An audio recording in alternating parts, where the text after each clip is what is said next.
you. We're going to begin tonight with some new information on how Little Rock police handled a neo-Nazi group that surfaced in the capital city over the weekend. Chief Heath Helton answering questions about the so-called Blood Tribe during Tuesday's meeting of the Little Rock Board of Directors. Channel 7's Tyree White has more now. Tyree? Chris, this neo-Nazi demonstration keeps coming up because people still have questions about what happened, specifically how LRPD handled it. There were rumors like that the department marched with the Nazi group, but Chief Helton said none of them were true, and he did share some new details. We've shown you the videos of the march.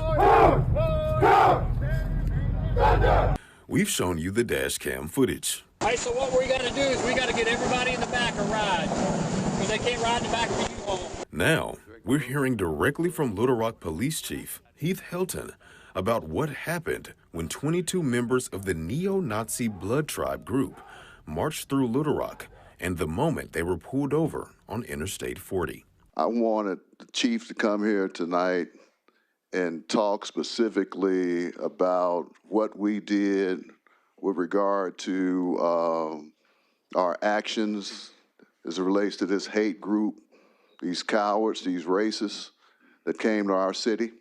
Last night's meeting was an agenda meeting for the Little Rock Board of Directors. At the end of the meeting, Ward 1 Director Virgil Miller asked Chief Helton to address the rumors about the neo-Nazi rally. There were reports that we had officers that were escorting these people, that we had reports that officers were actually marching with them as they walked down the sidewalk. 100% utterly false. LRPD, with help from Arkansas State Police, pulled the Blood Tribe group over inside a U-Haul. This was after the group had marched from the state capitol to Little Rock Central High School, holding a swastika flag, chanting their remarks. LRPD cited the driver of the truck for carrying people in the back of the U-Haul, which is illegal.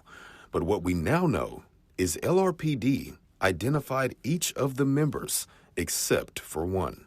The 22nd male who was in the front passenger seat who was pulled out, his mask was taken off of him, we just failed to get his information, and it just got lost track in the shuffle. But when they did realize that, we had already issued a citation to the driver, told that they were good to go. We cannot compel somebody to give their identification after that. That becomes a Fourth Amendment issue that we weren't going to be able to run into.